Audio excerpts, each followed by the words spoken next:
très travaillé pour réaliser ces rêves de voyage-là. Quand je tombe enceinte de ma fille, les gens m'ont regardé avec un air horrifié. Oh my God, ta vie est finie. Tu pourras plus voyager comme avant. Tu pourras plus faire tes affaires comme avant. Puis mon rêve, là, c'était d'être la fille que tu croises en Thaïlande, qui a des dreads et que tu demandes tu reviens quand? Je le sais pas. Oh. Je suis partie avec un billet aller simple pour Bangkok avec mon bébé puis mon conjoint. Bébé de quel âge? Elle avait 4 mois quand on est parti, Wow. puis on est revenu, elle avait 6 mois. Et là, je veux juste reconnaître la chance que j'ai eue d'avoir une médecin qui a cru à la prévention. Lorsqu'il est revenu quelques minutes plus tard, il m'a tendu un CD à 2 doigts, il m'a pas regardé dans les yeux et la seule phrase qu'il a sortie, c'est « Vous êtes jeune, vous allez vous en sortir ». Bienvenue dans votre safe space pour vous inspirer. Bienvenue à Elle, le balado.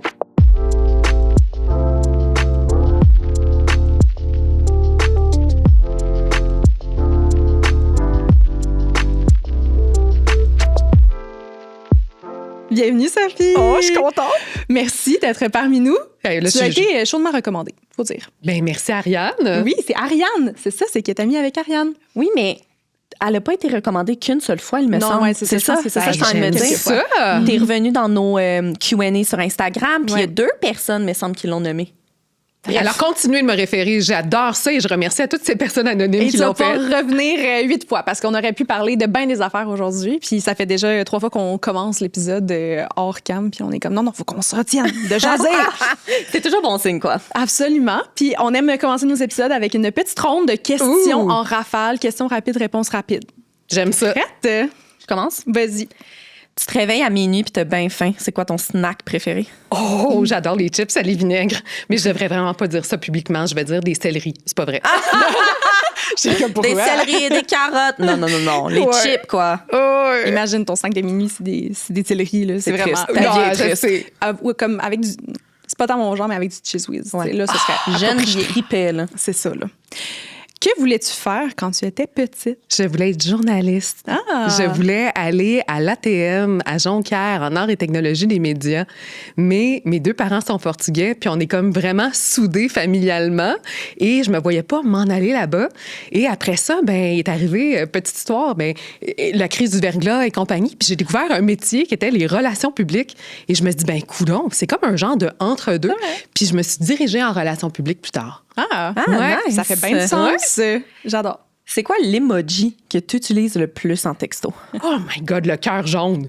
Le cœur Oui, le cœur jaune. Mais je te connais pas beaucoup, mais on dirait que ça fit. Ah, le cœur jaune, je trouve que c'est un hybride entre le soleil puis l'amour. OK, je sais, ça me rapporte. Non, mais c'est Vraiment cute. J'adore. T'as déjà des vraiment bonnes réponses à ces petites questions.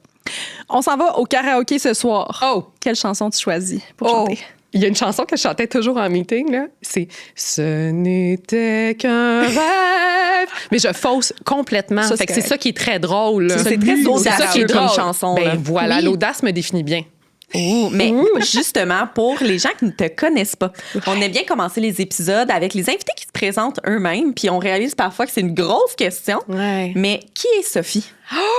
Alors, je suis et je fais, c'est 2 choses différentes. Donc, moi, j'aime ça. Si vous allez sur mon LinkedIn, il est marqué humaine en premier. Donc, je me qualifie vraiment comme une humaine, une méga curieuse, parce que c'est ça qui a défini mon parcours. Un parcours qui est vraiment atypique, là. Après, on en parlait tantôt, puis on était comme, mais où est-ce qu'on s'en va? Parce qu'il y a plein de choses. Mais, en fait, à coup de réflexion, je me suis rendu compte qu'il y a une trame narrative dans toute ma carrière.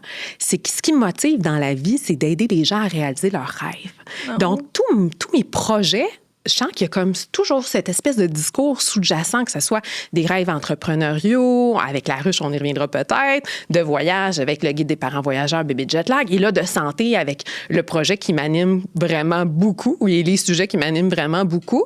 Donc, et comment je gagne ma vie? Bien, comme conférencière, comme animatrice, comme panéliste, comme consultante en direction de marque Alliance stratégique, parce que j'ai fait ça pendant 20 ans, dans le fond, de la direction de marque Alliance stratégique dans les grandes entreprises. Donc, vraiment, le côté très corporatif et tout ça. Puis à part ça, ben je suis très impliquée dans diverses fondations aussi. Donc, je m'ennuie pas pantoute. Non. Ben, j'imagine.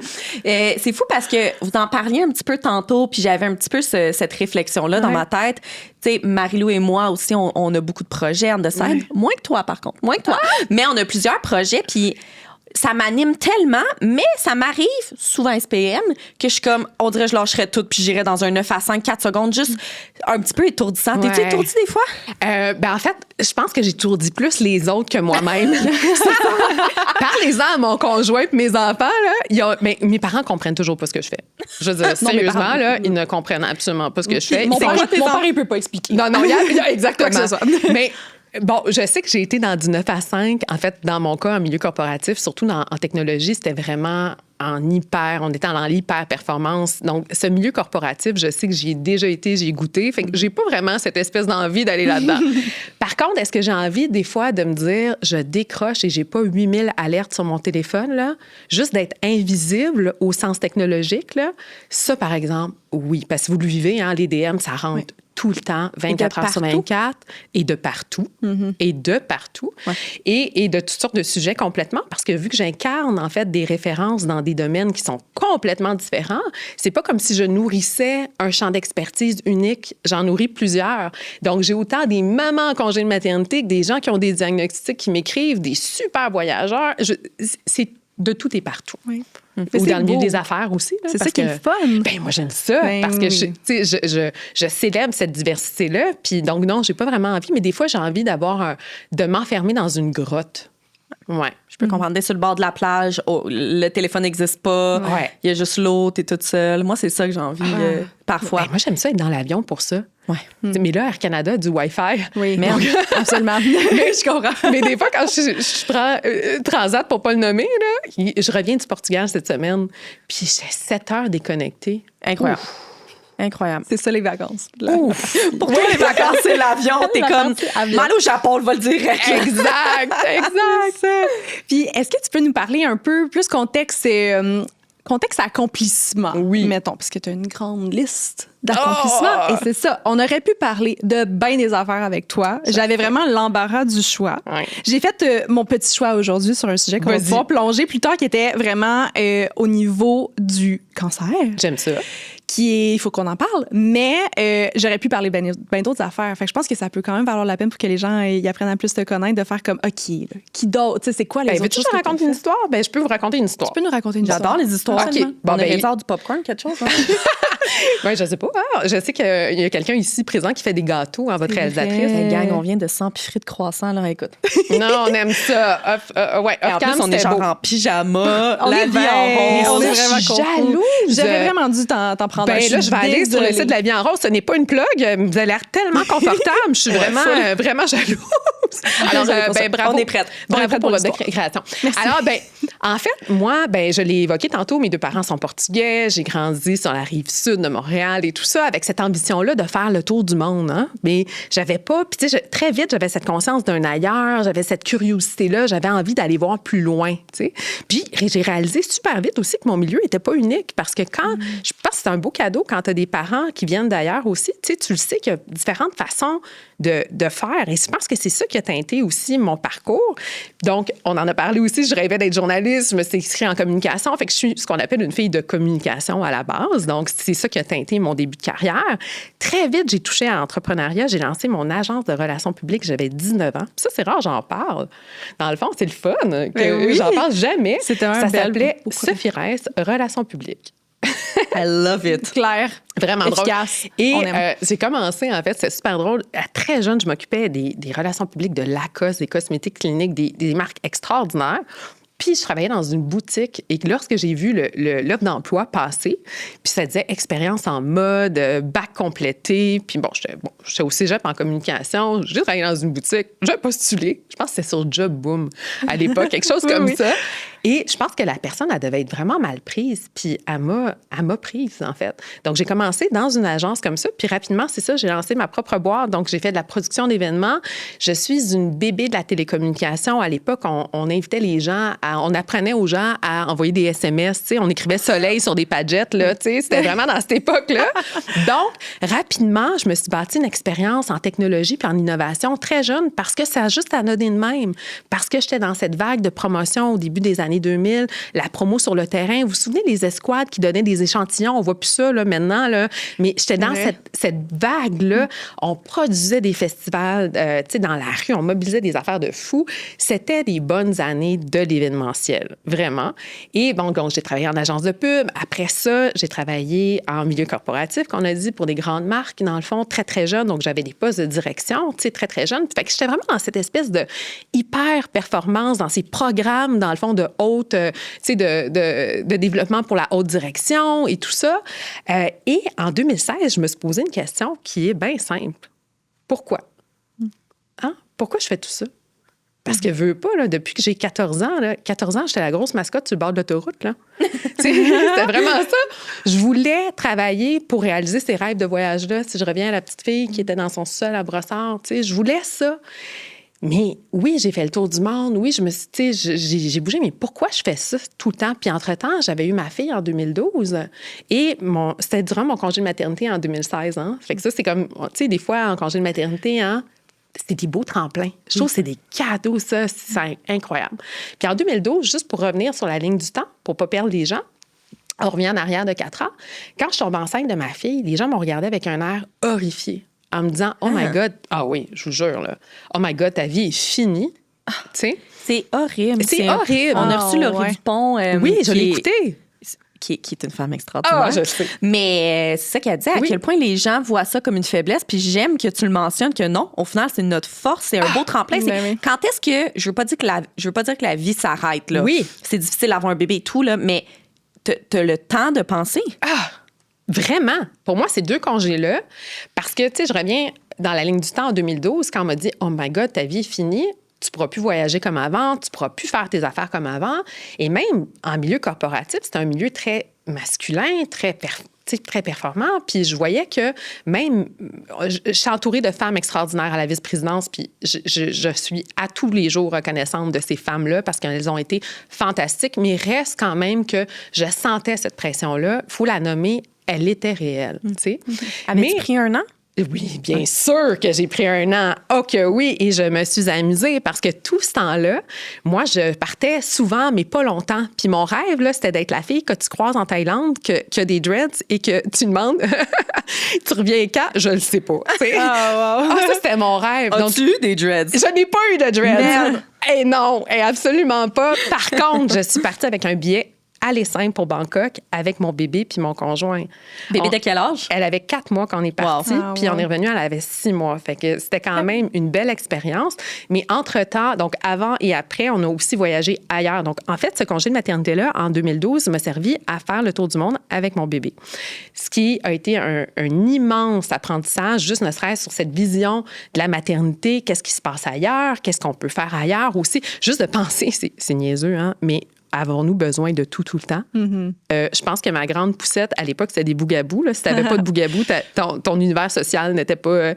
Écoute, quand je suis revenue, je l'ai mis sur Marketplace. Là. Je veux dire, c'est toutes ces notions. Relativises. Oui, vraiment. Ça a été extraordinaire, extraordinaire. Donc, quand je suis revenue en milieu corporatif, puis là, fil du temps jusqu'en 2016, j'ai eu ce 2e enfant-là et je me suis encore fait dire des affaires comme « Oh my God, OK, là, tu as été chanceuse parce que tu en avais juste un, mais là, à 2, là, oublie tes beaux projets. » Alors, qu'est-ce que j'ai fait? Je suis repartie avec les 2. Fait qu'on a refait le tour du monde avec les 2. On est retourné en Asie 2 mois. On s'est promené, tout ça.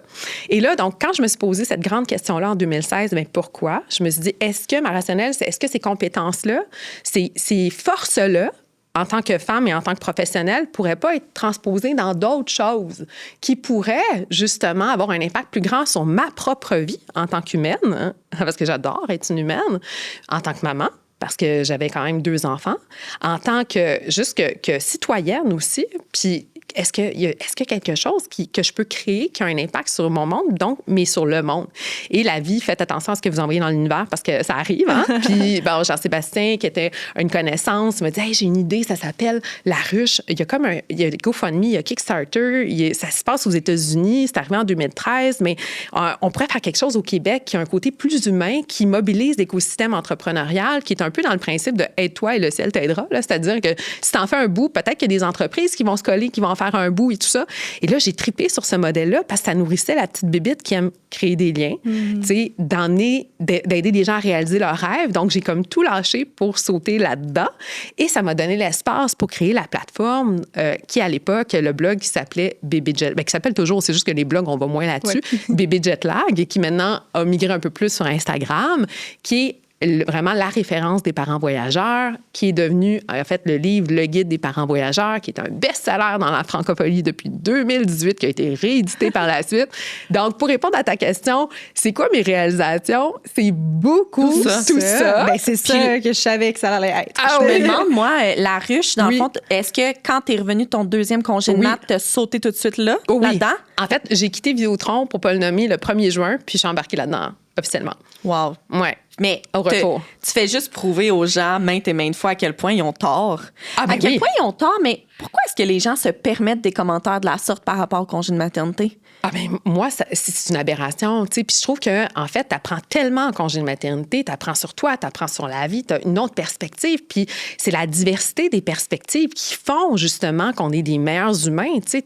En tout cas, pour moi, ces 2 congés de maternité-là ont été le plus beau des cadeaux que j'ai pu me faire. Puis à chaque fois, je suis revenue, autant quand je suis revenue en milieu corporatif, sans avoir fait le saut, je suis revenue plus forte, autant qu'à mon deuxième, quand j'ai fait le choix de faire d'autres choses, je le sais que ça m'a permis de faire des choses différemment parce que j'ai vécu ces 2 expériences-là. Le père de tes enfants, est-ce qu'il y a eu le même commentaire quand lui, il s'apprêtait à tomber en congé parental? Ah, mais non, mais jamais. Mais lui, en fait, a fait le saut de partir 2 mois avec moi aussi.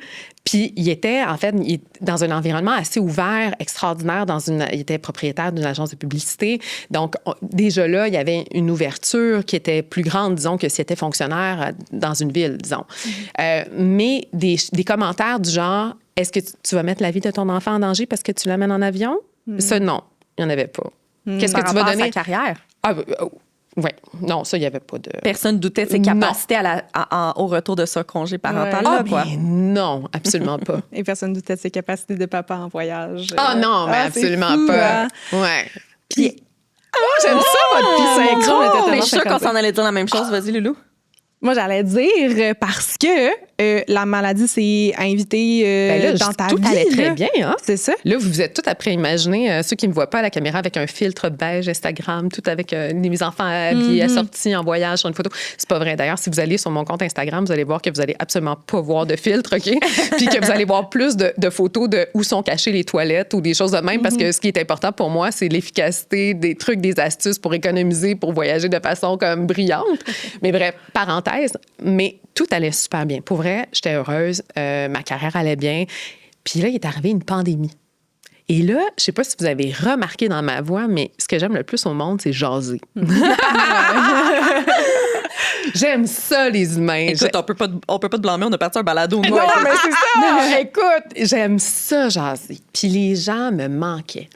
Et c'est très drôle parce que j'avais absolument aucun symptôme. À rien.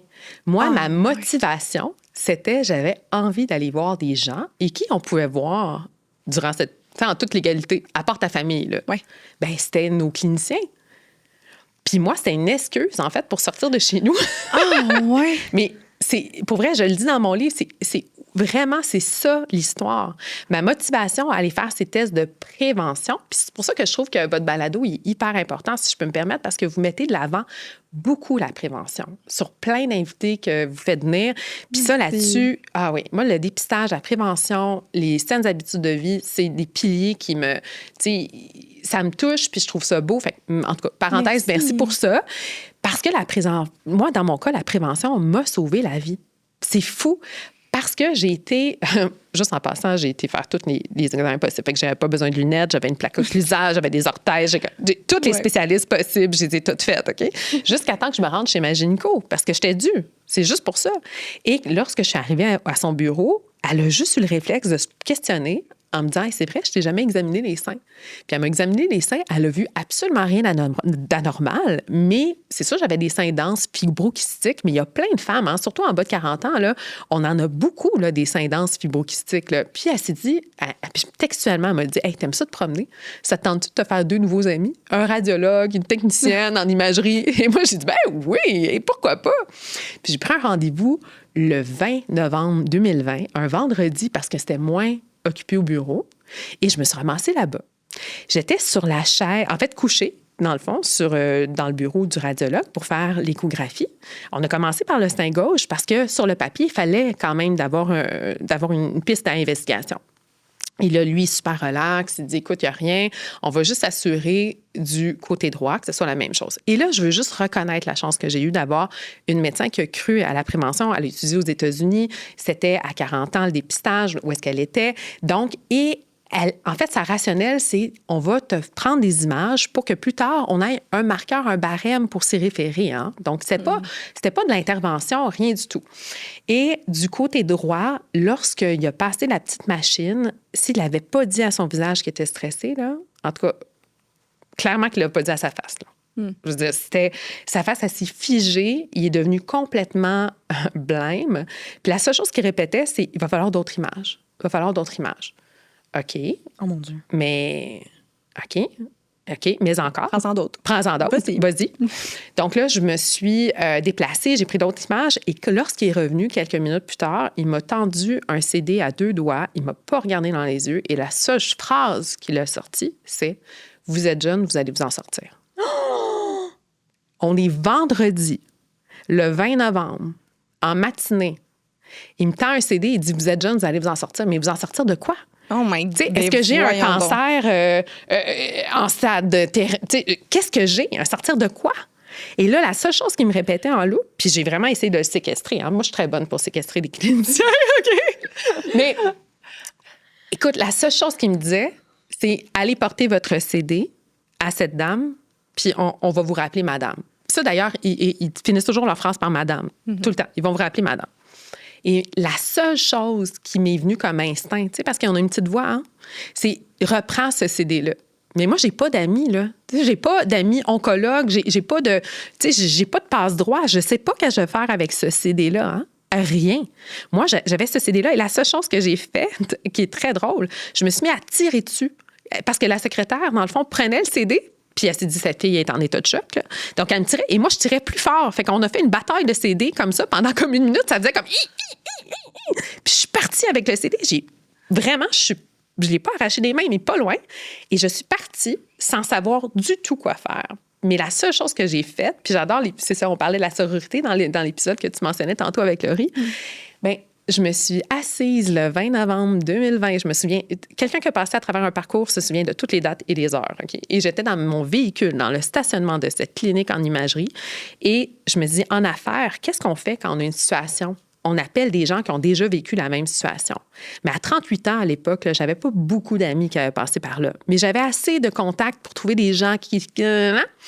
Et le premier cadeau que j'ai eu de cette aventure-là, c'est de me rendre compte que peu importe ces femmes-là que je les connaisse de 1, 2, 3, 4, 5 degrés, amis d'un ami, n'importe quoi, en 5 minutes, ils me répondaient. Puis ils sont venus... C'est vraiment ce fil rouge qui relie ces femmes-là qui ont passé à travers une expérience similaire. C'est extraordinaire. Donc, de fil en aiguille, j'ai été référée dans un hôpital et en fait, plus tard, donc le 4 décembre 2020, c'est là qu'on a découvert que j'avais un cancer du sein agressif, découvert de façon fortuite.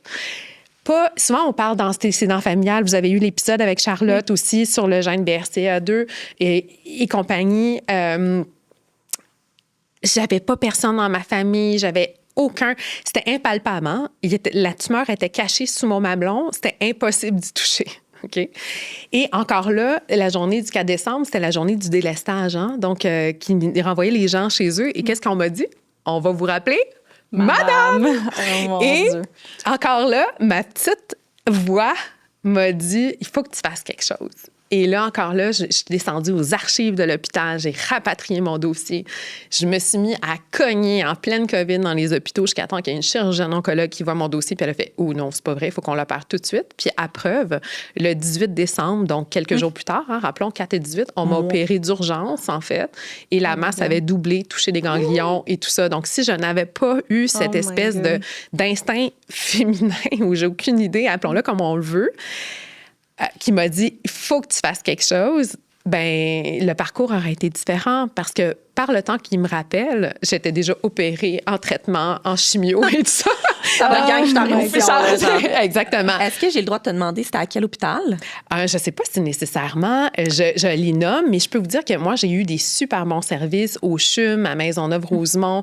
C'est des cliniciens extraordinaires. Parce que je te pose la question, parce que là, je ne sais pas dans la chronologie du temps comment ça va se publier les épisodes et tout, mais on reçoit, ou on a reçu, l'anesthésiste Dr. Ariane Cléroux qui, pendant la COVID, étant donné que les méthodes de stérilisation ou d'aseptisation étaient vraiment différentes pour les anesthésies générales, ça prenait beaucoup plus de temps comme aseptiser les salles d'hôpital.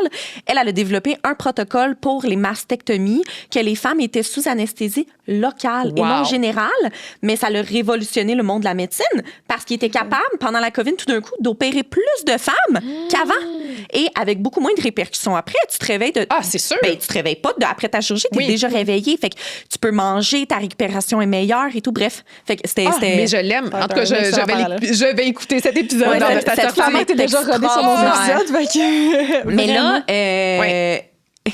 ça me fait, entre guillemets, rire parce que tu dis, là, je suis sortie avec ton petit CD, t'es dans l'auto puis t'es en mode déjà entrepreneur. Ah non, mais puis moi, je me suis autoproclamée PDG de ma santé, hein. C'est vraiment ça. Mais c'est vraiment ça que j'ai eu l'impression en créant, tu sais, juste avec le livre Un cancer en cadeau, puis là, tu sais, tout là, c'est ça, c'est de patients participants et tout, puis j'étais comme, ça, c'est une entrepreneur. 100%. T'es comme, je vis un problème en ce moment et comment je fais pour l'améliorer, comment je fais pour moi me gérer, mais après ça, pour aider les autres. Là. Tout de suite, là, c'est comme problème-solution.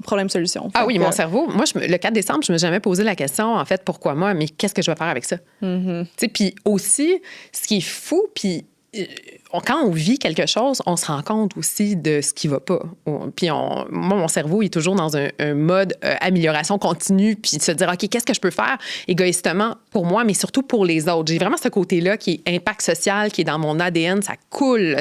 Quand je me lève le matin, c'est pas pour moi, je me lève pour ma communauté, pour mes voisins, pour tout le monde. J'aime vraiment ça. Et il y a tellement d'effets secondaires qu'on te liste, puis qu'on voit comme une fatalité, mais il y a toujours... Puis il y a plein de façons de vivre un diagnostic. Hein? Il y a des gens qui le vivent pas comme moi. Moi, je le dis toujours, chaque histoire est unique. Ceci est la mienne. Mon réflexe a été de me renseigner, de reprendre mon pouvoir d'agir sur ma santé, de faire un doctorat honorifique accéléré en oncologie. J'étais là une machine au point où est-ce que j'envoyais des ordres du jour à mes infirmières pivots. Là. Ça vous donne une idée à quel point j'allais loin. Là. Moi, j'arrivais avec des questions. Puis ça, je dis aux gens, arrivez pas avec des réponses. Arrivez avec des questions. Là. C'est comme ça qu'on est capable de faire équipe avec son personnel soignant. Parce que fondamentalement, moi, je voulais pas du tout survivre. T'sais? Moi, je voulais vivre. Bien vivre, là. Passer à travers tout ça, que je voyais pas comme une fatalité, mais que je voyais comme un parcours, comme une aventure, pas une aventure le fun, là. On s'entend, je suis pas folle, mais comme un passage vers quelque chose d'autre qui va me rendre plus, en tout cas, une meilleure version, je le souhaitais de moi-même, même si j'avais aucun contrôle, hein. Je savais même pas comment, même encore aujourd'hui, là, je suis guérie jusqu'à preuve du contraire, là, mais je sais pas, moi, à chaque année, ça se peut qu'on se voit l'année prochaine puis ça soit autre chose. Là. J'ai cette lucidité-là, mais j'avais envie de... Tu sais, dans l'entrepreneuriat, tu as le mot « entreprendre ». Ouais. J'avais envie d'entreprendre justement ce parcours-là en explorant plein de choses qui reviennent à la petite fille à brossard qui se dit « Qu'est-ce qui se fait ailleurs? » Vous comprenez l'histoire, le parallèle entre les deux? Je me dis... OK, on fait ça comme ça ici, mais ça veut-tu dire qu'ailleurs, ils font ça différemment? Si oui, moi, je veux savoir qu'est-ce qui se passe ailleurs, puis comment ils font ailleurs pour pour traiter tel effet secondaire. Est-ce qu'on a des choses à apprendre? Puis je me suis mis à passer des heures, des nuits à lire toutes sortes de choses. J'ai été voir qu'est-ce qui se faisait au MD Anderson Center à Houston, parce que c'était un grand centre d'oncologie américain. Qu'est-ce qu'ils font à l'Institut Roussy à Paris? Puis c'est sûr, j'ai le privilège d'avoir la littératie, ces réflexes-là, une sécurité aussi, parce que c'est pas toutes les femmes qui ont une sécurité dans leur foyer qui leur permettent d'aller chercher, de prendre du temps pour ça aussi. Hein? Fait que je suis très reconnaissante de ces privilèges-là, mais j'avais envie d'explorer tout ce qui est complémentaire. Puis, tu l'as mentionné, de devenir participante à mon processus de soins. Et ça, c'est une posture que j'encourage les gens. Mon rêve, ça serait qu'on change le mot patient pour participant. Je sais que c'est utopique, mais puis c'est au sens figuré de la chose, vous me comprenez, hein? Bien, on est vraiment... Puis ça va pour toute chose, hein? Qu'on a un petit mal de dos, qu'on aille... Parle-moi-en. Mais oui! On est très passif dans le milieu de la santé, puis je le déplore beaucoup. Puis on est souvent... On embarque dans un bateau qui est piloté par quelqu'un, puis on ne sait pas vraiment c'est qui. Puis c'est très difficile en ce moment, en plus avec le système de la santé au Québec. Puis il y a des pour et des contre, mais les médecins spécialistes sont tellement spécialisés dans quelque chose que quand ils ne savent pas ce que tu as, tu te fais envoyer à gauche, à droite. Absolument. La communication est difficile. Puis moi, en physiothérapie, ce que je trouve difficile, c'est justement les patientes ne sont pas habitués d'être partie prenante dans leur rétablissement, dans leur prise en charge, dans leur propre santé.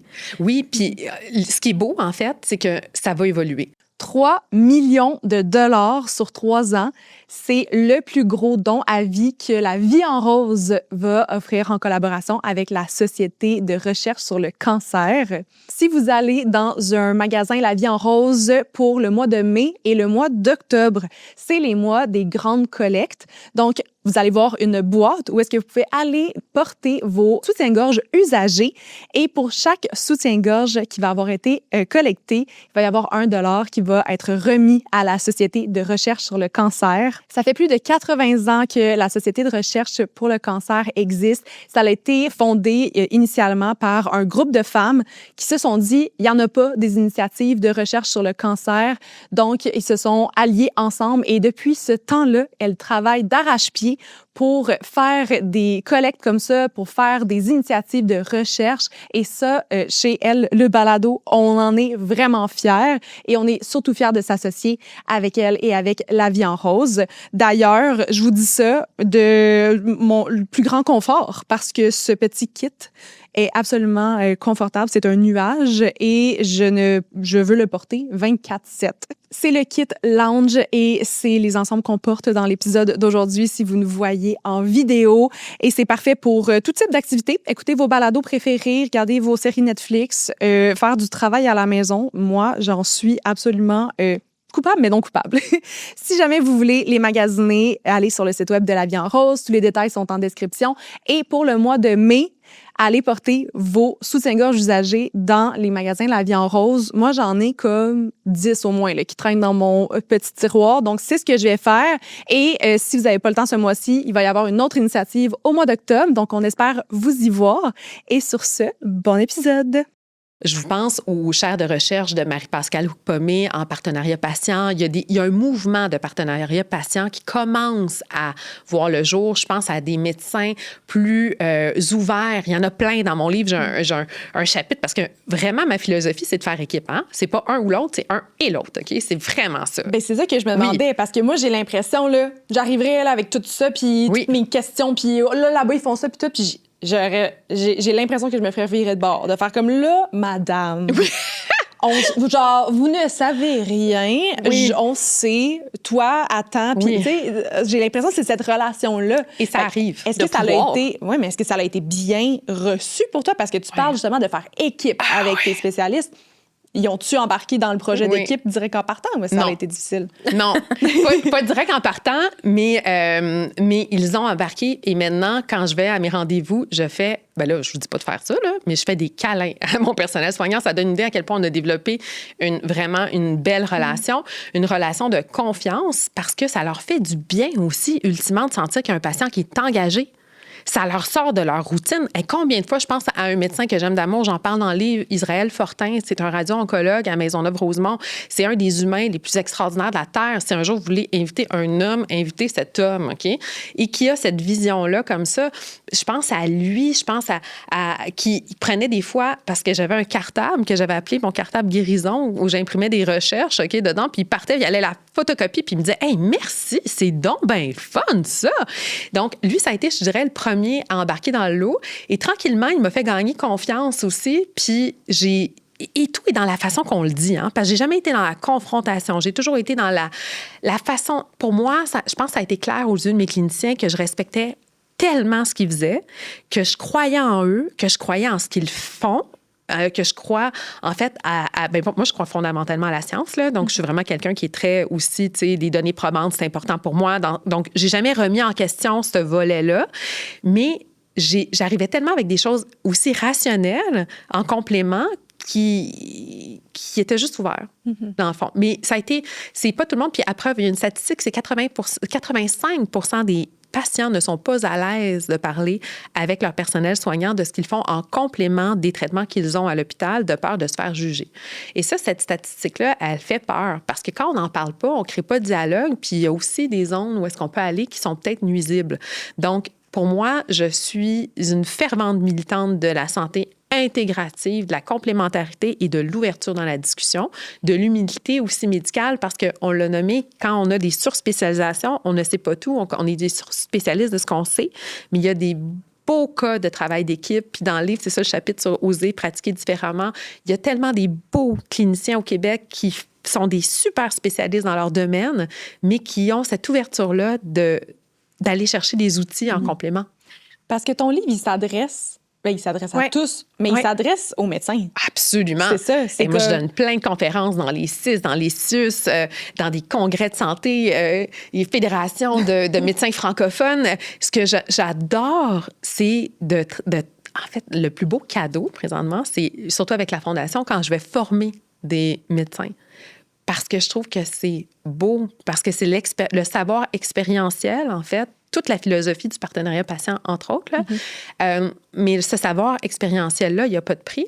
Puis, c'est beau aussi de voir l'ouverture de ces médecins-là curieux qui se disent hey, « c'est vrai, j'avais jamais vu ça de même. » C'est fou, hein?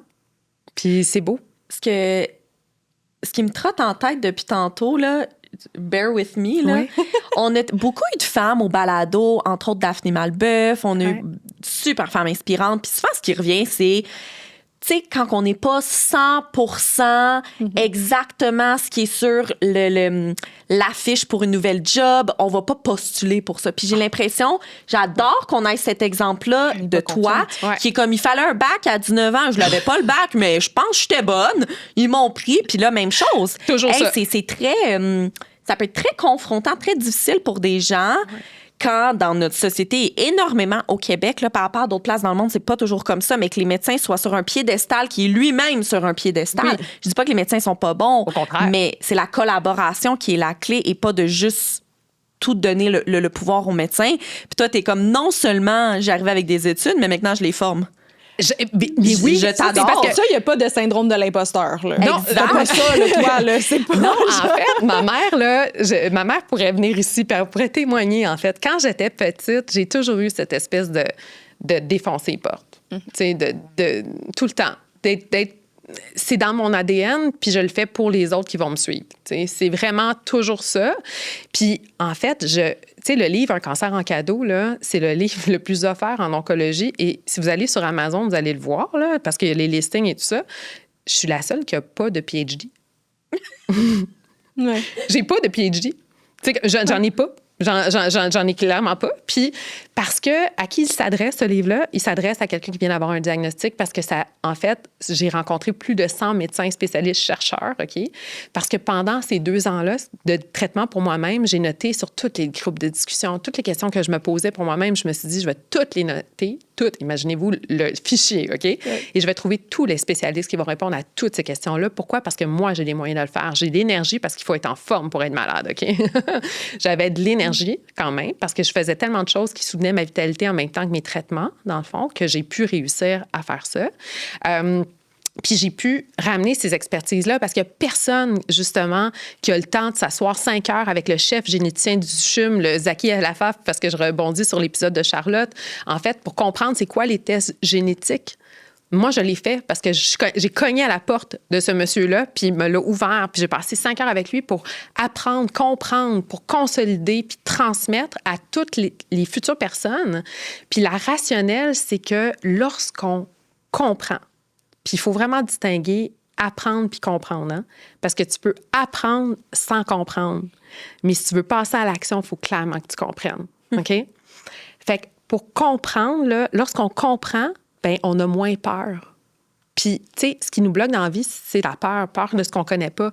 Fait que moi, ma rationnelle, c'était d'aller chercher toute cette expertise-là pour quand tu as un diagnostic, tu lis ce livre-là, puis tu dis, 1, je me sens pas seule.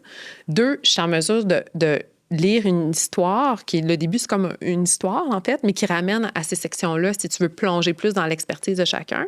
Puis, à la fin, c'est les 100 choses qui contribuent à ton bonheur, bien-être, vitalité, en complément des traitements, où là, c'est toutes les questions que les gens se posaient, que là, j'ai été creuser des professionnels dans chaque domaine, là. Puis ça va de toutes sortes de domaines, là, de la santé buccale à la santé financière, à l'ergothérapie, l'acupuncture, à l'ostéopathie, tout est là, la nutrition, tout est là. C'est une mine d'or, là. Bien, c'est 634 pages. Mais Ouais. mine d'or. Oui. Mais, Attends. ouais.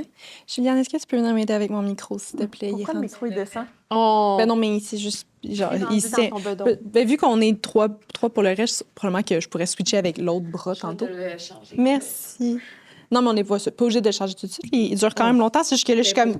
Il est rendu vraiment loin. À de ton la bouche. nombril. Oh. Puis genre, je vais être de même. Oui. Merci, c'est gentil. Désolée. J'essaie de perdre pas près de ma brassière. Merci. Mais à date, on voit rien. Non. Ah, t'es fine. Merci. Checkez Je mon te nichon. walk. On fait juste regarder ça. Regardez mes On nichons. te regarde même pas dans les yeux. Non, c'est ça. Il s'adresse aux cliniciens, puis après, pas ça, mais les cliniciens, puis puis les accompagnants. Mais là, Juliane, c'est correct? Oui, OK, excuse. Mais je m'en allais embarquer sur une question, en fait. Oui. Moi, ce que je me demande, c'est, bon, là, on essaie de changer le terme patiente à participante. Toi, c'est ce que tu as voulu faire, justement, dans ton cheminement, dans ta guérison. Mais là, tu peux pas nous faire la conférence au complet parce qu'on serait ici jusqu'à demain. On aurait du fun, là. par exemple. On aurait du Ben fun. oui. On aurait Ben du là, fun. invitez-moi dans vos entreprises. Ben oui. Parfait. go. Ben oui, go, OK. full. En fait, ça serait vraiment pertinent, même moi, là, à mes cliniques, là. Oui, Mais absolument. ma question est, quand tu formes ces médecins, parce que j'adore dire que tu les formes, tu sais, comme... Informe. Informe. Oui. Comment qu'on change ce thinking-là? C'est quoi les outils concrets que tu Avec essaies de beaucoup leur d'amour. donner? Ah. Mais comment qu'on... Je fais de la stratégie de Kalinours. De- Non, mais ben, souvent, quand je les informe et les forme, c'est... puis je me rends en milieu hospitalier. Dans le fond, il y a deux façons que je le fais. C'est soit quand je fais ma conférence, dans le fond, Agir et innover dans l'adversité, ou est-ce que... Et donc, de passer d'une posture de patient à participant. Dans le fond, ça, c'est vraiment j'ai envie... Je pique leur curiosité. En fait, je les laisse sur 3 invitations, en fait. La première, c'est d'être curieux. Hein? Vraiment. Audacieux, donc oser se questionner, tu sais, et penser différemment. Puis le troisième, c'est d'être humain, prendre soin d'eux aussi, parce qu'on a un gros souci avec les professionnels de la santé. Eux autres sont eux-mêmes très malades. Donc, il y a vraiment cette notion-là. Donc, ça, c'est vraiment, je dirais que c'est une conférence qui est beaucoup plus inspirationnelle, mais que j'allume des petites lumières sur des choses complémentaires qu'ils jugeaient peut-être au début. OK? Et là, j'arrive avec certaines données qui leur... OK, c'est vrai. Ben, mon Dieu, mes collègues font ça en France. Ah, ouais, tu sais. Donc là, on travaille plus dans ce sens-là.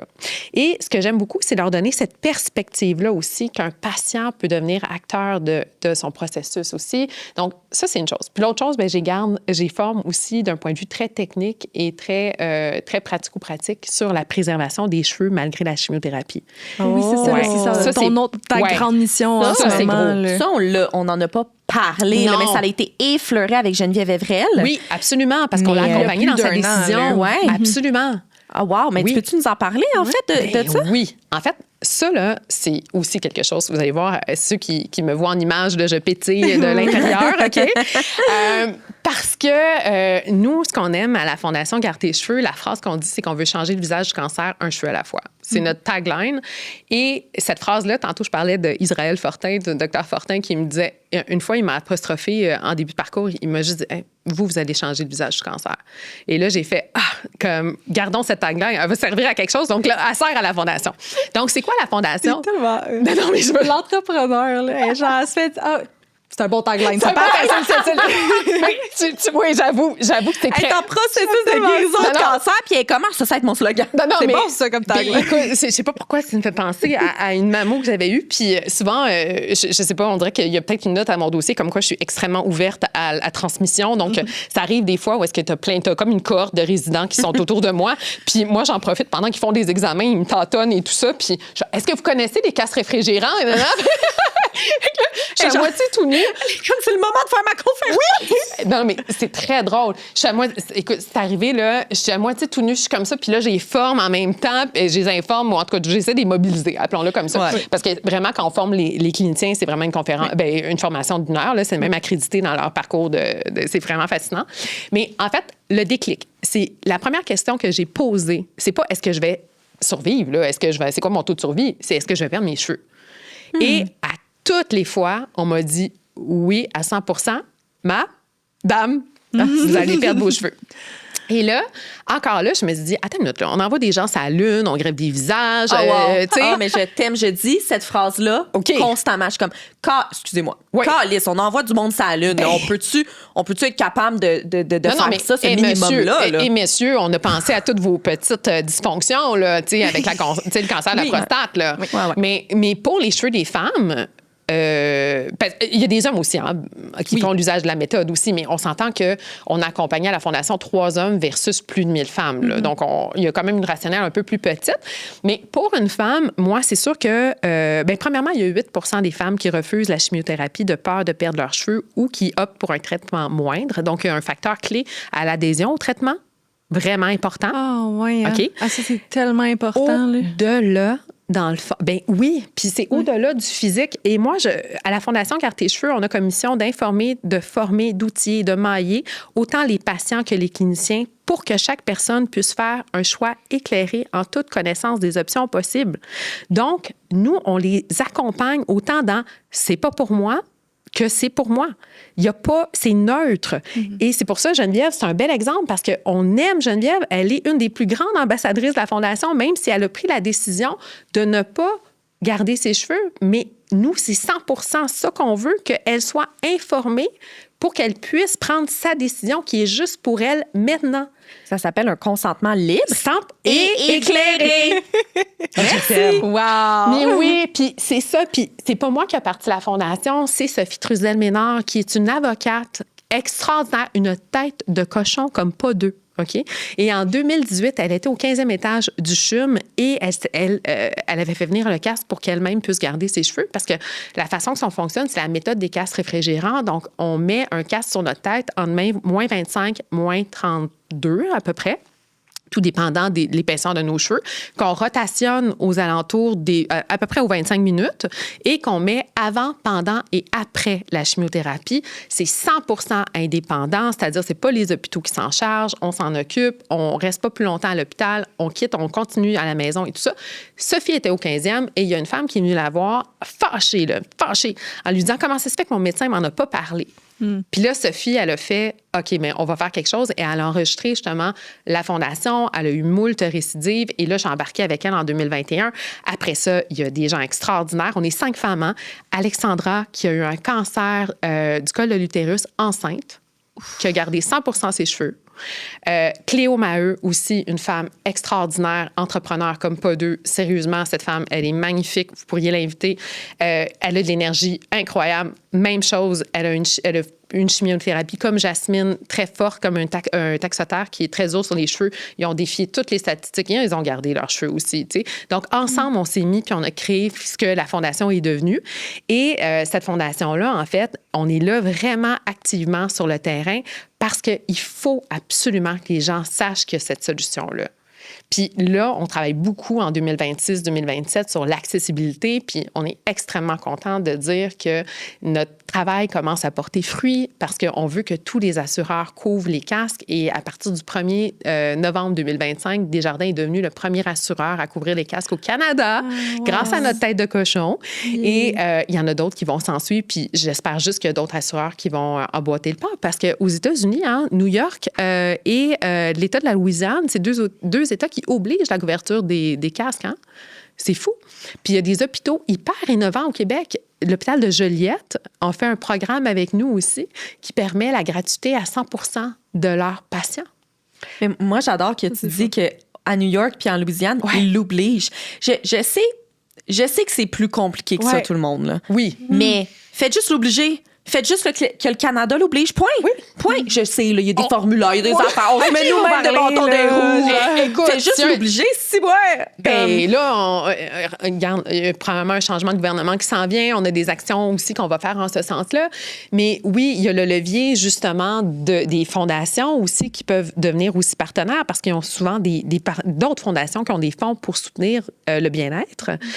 Donc, on travaille à mettre des programmes avec eux. On a déjà 2 programmes actifs et ça continue. Il y a vraiment des hôpitaux où est-ce qu'eux-mêmes ont des fondations, mais il y a aussi des dons dédiés qui peuvent arriver comme ça directement. On souhaite qu'il y ait des entreprises aussi qui décident de se mouiller puis disent, bien moi, j'ai une enveloppe de 50 000 puis je veux que ça soit Garde tes cheveux qui la gère pour permettre à X nombre de femmes de conserver leurs cheveux. Et c'est ça qu'on va travailler au cours des prochaines années. Fait qu'on s'ennuie pas, hein? Non. Fait que le nom de la fondation, c'est Garde tes cheveux. Oui, gardetecheveux.org. C'est facile, hein? Puis, comment ça fonctionne si je suis une femme, justement, je vais débuter sous peu des traitements de chimio, là.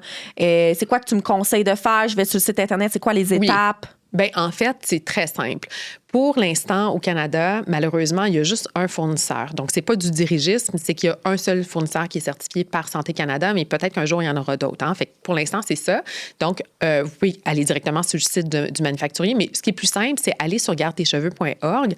Comme ça, nous, on a développé des outils dans la section ressources, que ce soit des vidéos tutoriels, des facs très, très clairs, où est-ce qu'on vous dit où commander, mais aussi des astuces. Exemple, si on loue le matériel, parce que le matériel est loué et livré directement chez vous. Donc, qu'on soit aux Îles-de-la-Madeleine, à Bécomo, à Québec ou en plein centre-ville de Montréal, bien, vous recevez directement le matériel chez vous. Dans les centres urbains, c'est 24 heures généralement que ça prend, donc très rapide. Hein? Oh, wow! Ouais. Fait que si on place une commande auprès du manufacturier, disons un lundi à midi, le lendemain, c'est généralement livré en centre urbain. C'est vraiment rapide. C'est le fun. Si tu dis merde, comme ça commence dans 5 jours, je viens juste de voir ça. Oui, c'est ça. Puis si vous êtes mal pris, dans le fond, nous, à la Fondation, on va vous trouver des solutions si jamais. Là. Wow. Puis la question qui tue, ça coûte combien? C'est 449 $ par mois, la location. OK? Donc, généralement, un traitement de... Puis encore là, ça peut... Nous, à la Fondation, on ne loue rien, on ne vend rien. Donc, je vous répète les prix du manufacturier. Normalement, un traitement moyen en chimiothérapie, c'est de 3 à 5 mois. Donc, 3 mois, si on fait le calcul, c'est à peu près 1 500 plus les coûts de la glace sèche parce que ça doit être mis dans la glace sèche. Donc, il faut prévoir ces coûts-là aussi. Fait que disons, mettons 1 700 au minimum, puis aux alentours de 3 000, 3 500 au maximum. OK? Donc, ça tourne autour de ça. Il faut comprendre aussi qu'une bonne prothèse capillaire a aussi des coûts. Hein? Et l'aberration, présentement, c'est que les assureurs, la majorité couvrent les prothèses capillaires, mais pas le moyen pour ne pas les perdre. Non, comprenez que ça ne fait pas de sens. Ouais. C'est ça qu'on veut travailler. Et on est hyper conscient qu'il faut que ça reste loué de façon indépendante, c'est-à-dire qu'on ne veut pas rajouter de l'ouvrage au personnel soignant, ni manipuler du temps de chaise trop longtemps non plus. Donc, c'est vraiment... Il faut que ça continue de rester une location indépendante, mais il faut qu'on travaille collectivement à trouver des solutions pour que l'usager n'ait pas à payer le plein montant. Parce que ça peut être lourd, là, c'est sûr. Oui, définitivement. C'est cher. Là. Qu'est-ce que tu conseilles en général? C'est tellement inspirant tout ça. Puis je pense à une personne qui vient d'avoir un diagnostic et tout. Pour toi, c'était pas une fatalité, puis tu as été participante. Ouais. Comment que quelqu'un fait pour devenir participante, puis qu'il n'y a peut-être pas là, tous les réflexes de défoncer toutes les portes pas possibles, puis d'aller créer le cartable de toutes les recherches faites dans ce monde. Est-ce que, accessiblement parlant, là, est-ce que c'est... qu'est-ce que tu leur recommandes de faire? Bien, juste d'arriver avec 5 questions. En fait, de se donner le droit de questionner. Juste ça, c'est accessible. en fait. C'est un droit fondamental, le droit d'un patient de questionner. Puis là-dessus, dans mon livre, j'ai vraiment j'ai rendu la vie facile aux gens. Là. Il y a un chapitre complet qui est juste des listes de questions par thématique. Ouais. Donc, de prendre ça, de surligner les questions ou de recopier une ou deux questions, de décider, puis de dire, j'ai le droit de dire « je comprends pas ». Juste dire ça. Pouvez-vous répéter? Je suis pas sûre d'avoir bien compris. Hey, ça, là, juste ça, cette affaire-là, là, c'est énorme pour beaucoup de gens. De ne pas se sentir mal parce qu'on a de l'empathie. Moi, je sais, écoute, il y a je pense à mes cliniciens que j'aime d'amour, là. Des fois, je les chantais, là, qui regardaient leur monde parce qu'il y avait quelqu'un d'autre. Puis j'étais la fille dans la salle d'attente aussi, juste avant, qui attendait que l'autre personne s'en aille, là. On a ce souci-là de temps. Sauf que d'un autre côté, c'est de se créer des problèmes plus tard si on ne questionne pas tout de suite. Tu sais. Et je repense à une anecdote au niveau du questionnement. C'est super drôle. Il y a une infirmière, puis vous que j'adore, Fanny Auchum, je la salue parce que je l'aime d'amour. Et une fois, j'étais dans mon auto, puis elle m'a appelé pour un simple rendez-vous à mettre au calendrier. Et moi, j'ai posé 2 questions sur comment ça allait se passer, tu sais, des choses de base. Puis là, spontanément, elle dit, mais vous posez donc bien des questions. Et là, dans mon auto, je n'étais pas sûre si c'était négatif ou pas. Elle dit, ben non. Elle dit, c'est drôle. Elle dit, mais j'ai dit, les gens ne posent pas de questions. Elle dit, mais non. Elle dit, moi, quand je vais au garage, là, mon auto a fait couicouille. Le mécanicien, il dit, change tes pneus, change tes pneus. Oui, c'est ça. Je pose pas de questions. Je ne vais pas vous poser de questions sur. Mais là, j'ai comme eu une réflexion en me disant, attends une minute, là, moi, je veux vivre jusqu'à 103 ans puis devenir une vieille madame fatigante bien ridée, là. Mais le bien le plus précieux, c'est mon corps. Fait que si je questionne pas sur mon corps, c'est comme ouf. Fait qu'avant de faire un doctorat accéléré en oncologie, bref, si on réalise que notre corps nous appartient, qu'on a ce droit-là sur notre corps, on a le droit à des décisions, on a le droit de prendre nos choix, OK? On a le droit de questionner puis de re-questionner si on n'a pas bien compris. Juste ça, puis après ça, on fait ce qu'on veut avec. Je pense que c'est déjà pas pire. Juste ça, c'est dur à déconstruire. On a difficile, tellement peur de lever la main. On a tellement peur en tant que femme, d'avoir de la niaiseuse. Je dis pas que les hommes n'ont pas de la difficulté parfois, mais en tant que femme, on veut pas déranger. Puis moi, je l'ai beaucoup là, de patientes qui me disent, mais j'ai pas full compris, j'osais pas. Là, je me disais que je posais trop de questions. Puis là, il y a des statistiques, là, ils datent de certains temps, mais que les omnipraticiens avaient tendance à interrompre leurs patients, leurs patientes après 11 secondes. Wow! En 11 secondes, je suis pas capable de dire que j'ai mal au dos parce que j'ai déboulé les escaliers puis que après ça, j'ai essayé tel traitement. Tu sais, je dis n'importe quoi. Oui, je sais. Fait que c'est difficile parce que des fois, moi-même, j'ai de la difficulté à pas comprendre que tu sais, moi, je ne sors pas du local du médecin si t'as pas répondu à toutes mes questions. T'es bonne pour séquestrer le monde comme moi. C'est parce que je suis bonne pour séquestrer les gens. Puis aussi, je suis dans le domaine de la santé. Mais oui. C'est que les gens qui sont pas dans le domaine de la santé le savent pas, qu'ils ont pas. Tu sais, quand tu sais pas que tu sais pas, tu sais. Ah oui. T'es dans la grotte, là. Ah, t'es dans la grotte. Mais juste si je peux donner un peu d'espoir aux gens, je l'étais pas pantoute dans le domaine de la santé. Mais c'est ça que je trouve l'étais inspirant. zéro dans le domaine de la santé. Comme zéro. Puis c'est sûr que là, il y a d'autres gens qui vont dire, ouais, mais c'est parce que tu as un background en communication, t'es bonne pour questionner, tu rêvais d'être journaliste. Oui, OK. Sauf que d'un côté, my God. C'est ton corps. C'est ton corps que eux, entre guillemets, vont manipuler, vont tu vis avec à tous les jours. Tu vis avec ton corps à tous les jours. Ouais. Puis l'humain qui est devant toi, c'est un humain aussi. Il sait ce qu'il sait, tu sais. Puis il y a une phrase aussi que je tu sais, je parle ouvertement avec mes cliniciens de ça, tu sais, de l'humilité médicale. Puis je sais que ce mot-là fait vraiment peur. Puis c'est pas négatif, hein. C'est juste de reconnaître. C'est pas parce qu'on sait pas quelque chose que cette chose-là n'est pas bonne. Donc, la différence entre « c'est pas bon » et « je ne connais pas ça ».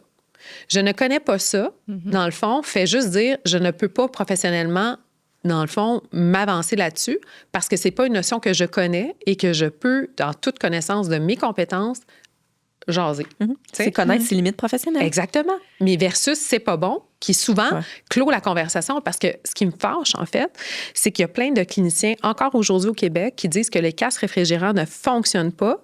Pourquoi? Parce que les gens posent beaucoup moins de questions puis ça va plus vite. Ça me fâche énormément. Puis il y a on peut avoir des cas dans plein d'hôpitaux, puis c'est pas universel à une région, c'est vraiment partout, OK? Souvent même, c'est des directives que les oncologues donnent aux infirmières en disant « Oh non, ça, là, dites que ça fonctionne pas comme ça va plus vite. » Et de moins en moins, depuis qu'à la Fondation, on prend action. Mais c'est pour ça qu'on se lève chaque matin avec les deux Sophie, avec Cléo, Alexandra, puis Jasmine, puis toute la belle bande aussi de la communauté, parce qu'on a un gros groupe de discussion maintenant de femmes qui ont fait ou qui font usage des casques, okay, qui font comme « Hey, attends une minute, là, j'ai vécu ça à Thetford Mines, là. Salutations à Priscille qui est dans cette région-là. Ben, je vais changer les choses dans ma région. » Puis là, tranquillement, ça se mobilise. Fait qu'on le voit un peu moins. Mais ça s'en vient. Mais d'où vraiment la très grande pertinence de votre fondation. Là. Oui. Après ça, vous pouvez créer des comment ça s'appelle, des brochures, des choses informatives pour que les médecins soient comme « Je ne m'y connais pas du tout. Ça veut pas dire que c'est pas bon. Voici le document complet. Regarde leur site. Bye. » Ça prend autant de temps. Autant de temps. Bye. Puis c'est ça qu'en fait, puis tu as mis le doigt dessus, quand on va voir les gens, en fait, en milieu clinique, c'est ce qu'on leur dit. On vous demande une seule chose. Un peu comme on voit là, les trucs sur Facebook, là, oui, non, peut-être, oui, achète un voyage, OK? Genre, un peu achète un voyage, j'adore! Oui. Bon, l'espèce de pyramide là, de décisionnelle, là, c'est est-ce que la préservation des cheveux vous préoccupe? Oui, non. Si c'est non, super. Nous, on est go. Si c'est oui, il y a une solution. Gardetecheveux.org, c'est un organisme qui est affilié à notre hôpital parce qu'on est vraiment partenaire officiel du CHUM. Hein? On est partenaire officiel de plein d'organisations. Là. Où est-ce qu'on a des affiches avec le logo conjoint? Donc, c'est nos partenaires et on prend le relais. Donc, on déload le système médical là-dessus.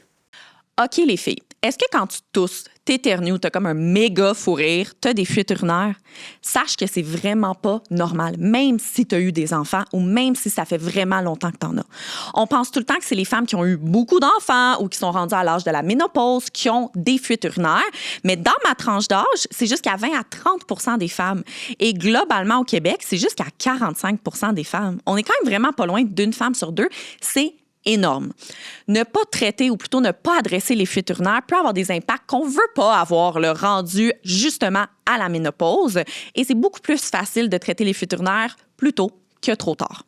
C'est pour ça que j'ai décidé, avec une de mes très bonnes amies, Fanny Marcheseau, de partir notre programme qui s'intitule « Fini les fuites urinaires ». Dans ce programme-là, tu as accès à un premier volet éducatif où j'ai préparé plus d'une vingtaine de capsules éducatives qui peuvent vraiment avoir un gros impact sur ta qualité de vie.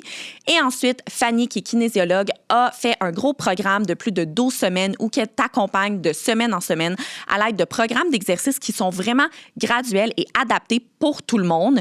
Tu vas y retrouver également des séances faites par moi où je t'explique comment bien respirer, comment bien contracter, comment bien relâcher aussi ton plancher pelvien, qui est vraiment quelque chose qu'on n'entend pas parler dernièrement. On parle toujours de contraction, mais jamais de relâchement du plancher pelvien.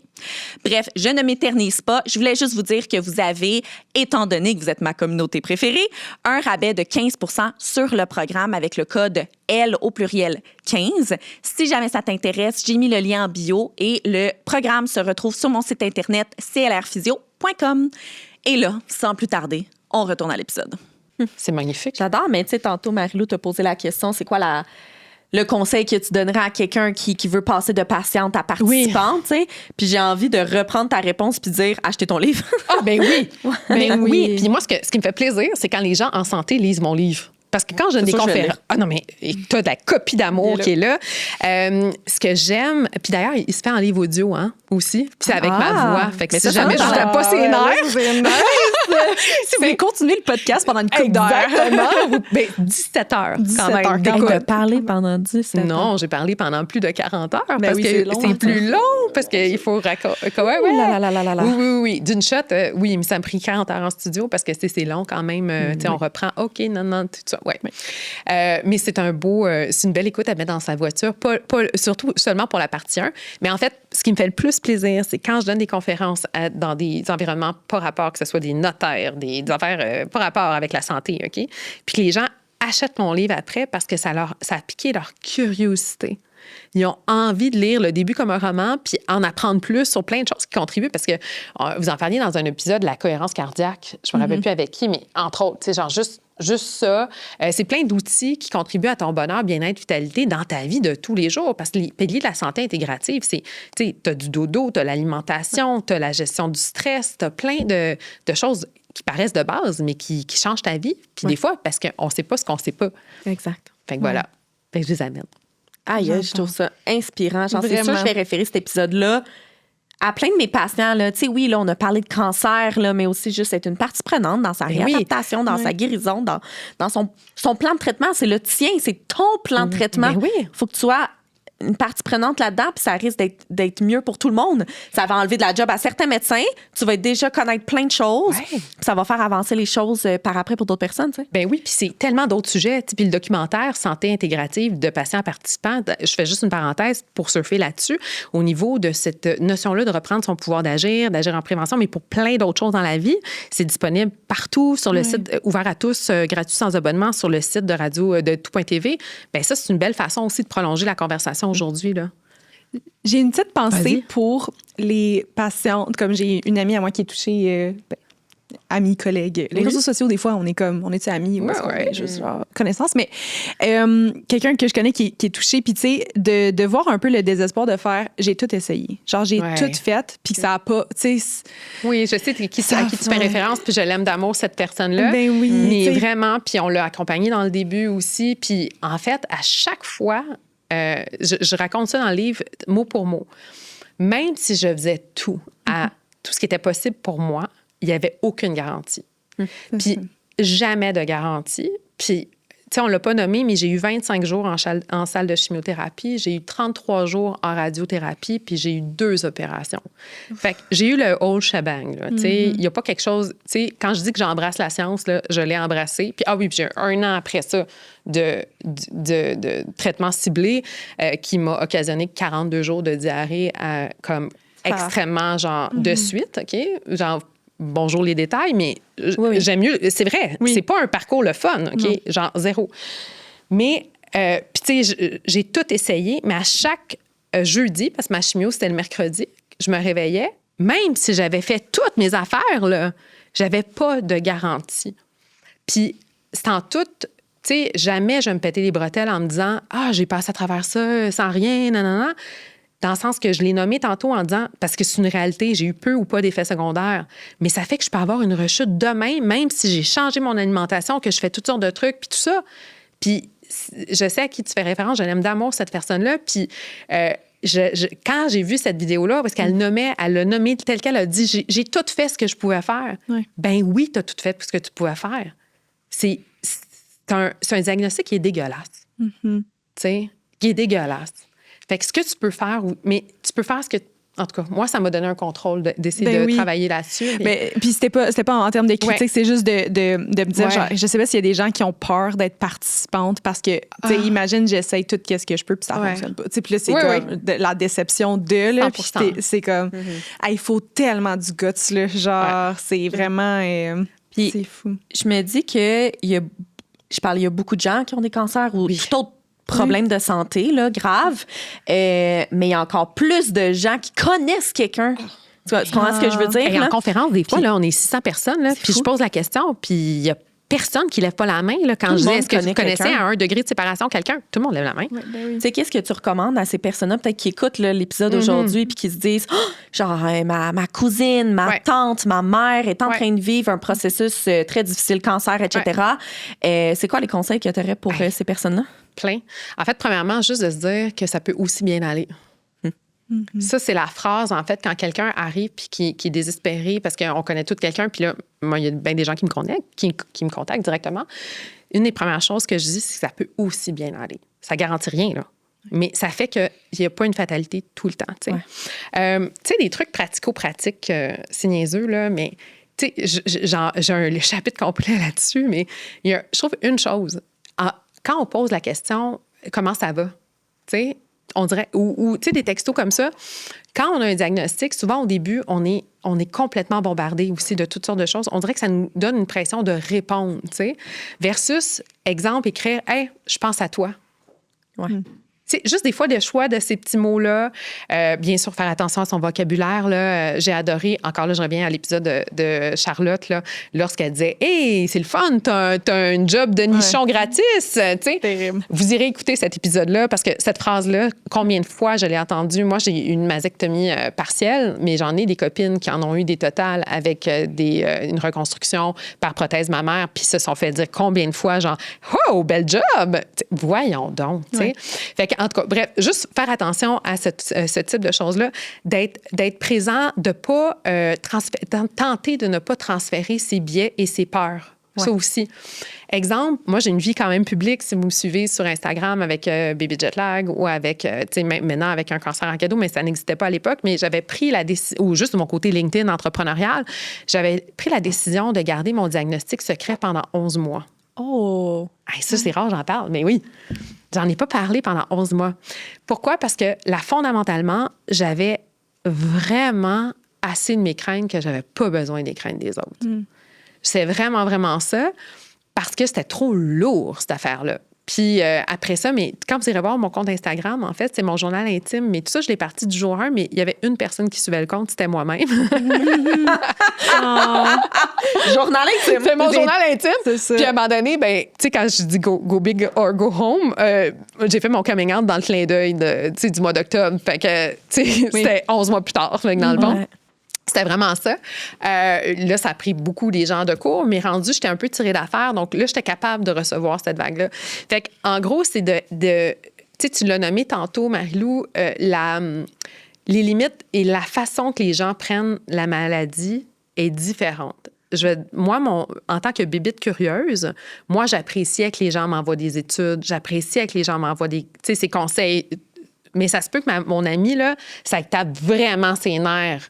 Absolument, parce que elle, puis je pense à une femme que j'aime, puis je vais la nommer parce que Géraldine, c'est une femme extraordinaire que j'aime beaucoup. Puis elle, bien que ce soit une journaliste à la base, elle, au début, son premier réflexe, c'est que je veux pas le savoir. Je veux pas savoir. Après ça, elle a évolué dans sa façon de faire, puis elle en parle dans la conférence et elle est magnifique. Mais respecter dans l'état que la personne est maintenant, tu sais, à 100%. C'est ça.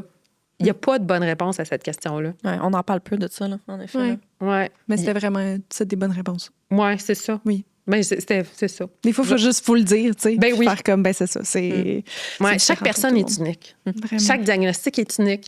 Chaque attitude est unique. Tu sais, il y a des gens qui... Tu sais, moi, j'ai des lunettes pas roses du tout. Je pense avoir des lunettes réalistes positives. OK? Il y a 1% d'un petit filtre rose, juste 1%. C'est ça, c'est exact. Il y a pas, tu sais, je crois pas aux licornes, mais je les aime. Non? OK? Okay. Il y a juste un petit signe de feu sur le côté. Genre, là, tu comprends, là? Vous comprenez un peu comme la nuance? Dans le sens que tu l'as nommé aussi tantôt, moi, je vois problème-solution. OK, on sort dans l'action. Mon cerveau, il est toujours en méthode. OK, je vais faire quoi avec? OK, non. Je connais-tu quelqu'un qui connaît quelqu'un qui connaît... T'sais, c'est ça. Mais clairement que c'est pas tout le monde qui est de même. Et sais-tu quoi? C'est parfait. Mais correct. C'est rare on n'a pas regardé nos questions depuis le début. Oh. Mais là, je vais te dicter une vraie question. OK, t'es-tu d'accord? Oui. OK, question la plus importante. Roulement de tambour. C'est la question L. C'est la question un peu plus réflexive de l'épisode, OK? Quel message est-ce que tu donnerais à une personne qui vient tout juste d'apprendre un cancer ou tout autre diagnostic lourd et qui veut dès maintenant reprendre son pouvoir dans notre système de la santé? Tu peux prendre 3 jours pour y penser. Ben non, je prendrai pas 3 jours parce que, en fait, je vais lui dire de respirer. Je vais lui dire de respirer, mais tu sais, c'est un peu... Quel conseil je donnerais à cette personne-là? Je pense que c'est ce qu'on a nommé tantôt. C'est de respecter ses limites, de s'écouter. C'est plate comme réponse, là. C'est d'écouter sa petite voix, là. D'écouter sa petite voix, d'écouter son instinct. Oh! Hey, j'ai un chapitre sur l'instinct. Ça, oui. Sa petite voix, son instinct, vous l'avez vu dans mon parcours que je racontais au début, là, cette petite voix-là. OK, le patient est au centre de ses soins. OK? Faut pas l'oublier. Puis on l'oublie. On l'a nommé tantôt, les biais culturels qu'on a au Québec sur le système de santé qui n'inclut pas nécessairement l'humain comme dans d'autres sociétés, tu sais, et tout ça. Je sais pas, on a le droit d'exister comme patient. On a un pouvoir, puis c'est une question qui est complexe parce que j'ai répondu un petit peu tout le temps avec le questionner, de se questionner et tout ça, mais je dirais de ne pas avoir peur. Puis je dirais de se renseigner parce que l'ennemi de la peur, c'est l'information. Knowledge is power. Oh mon Dieu, oui, tellement. Savoir, c'est le pouvoir, c'est vraiment ça. Mais tu sais, à quelque part, quand on a un diagnostic, c'est pas tout le monde qui a envie de lire, là. Non plus. Puis qu'il y a les moyens de lire aussi, tu sais. Puis, ouais, c'est pas une bonne réponse que je te donne là. C'est une très bonne réponse. Une excellente réponse. Mais notre réponse est souvent, notre question plutôt est inspirée, teintée de tout l'épisode au complet. Là, comme, en effet, tu y as répondu de long en large. T'as pas besoin de recap tout l'épisode dans genre une réponse. Je peux pas te faire un chat GPT Rice. La question, la question que j'adore poser, OK? Puis, Sophie, elle a le droit à 3 réponses. Ah, yes! On a déjà une liste. T'as pas le droit de répéter aucun nom que t'as dit. Oh! Quelle femme que tu trouves inspirante, t'es pas obligé de les connaître, devrions-nous inviter à l'épisode? À l'émission, excuse-moi. Au balado. OK, bien là, j'en ai déjà nommé. Fait que c'est sûr, Mélissa Prudhomme, psychiatre. Ouh, on adore les médecins. T'es pas la première aujourd'hui qui nous dit d'inviter une autre médecin. Ouais. OK, psychiatre, OK, oui. Pourquoi? Ouais. Parce qu'elle a parti un balado qui s'appelle Les Soignantes. C'est un balado féministe. Hey, je sais c'est quoi ça? Ben là, moi, parce qu'en fait, nous, on se connaissait pas. Hein. Je vous trouve magnifique avec vos soutes, là, de la vie en rose. Je me sens comme... C'était quoi Télétoon, le girl puff power, puff? Oui, ben C'était quoi, là? Hey, vous manquez quelque chose. Si vous êtes pas, si vous voyez pas les images, vous manquez quelque chose. On est bien là. Non, mais je niaise, mais on se connaissait pas nécessairement avant. Puis là, je vois l'énergie, puis je suis comme, vous fiteriez tellement avec Mélissa. Mélissa, je l'ai rencontrée récemment dans un congrès, en fait, où j'avais la chance de donner ma conférence à des pharmaciens. OK? C'est vraiment drôle. Puis elle est venue présenter son projet, justement, Les Soignantes.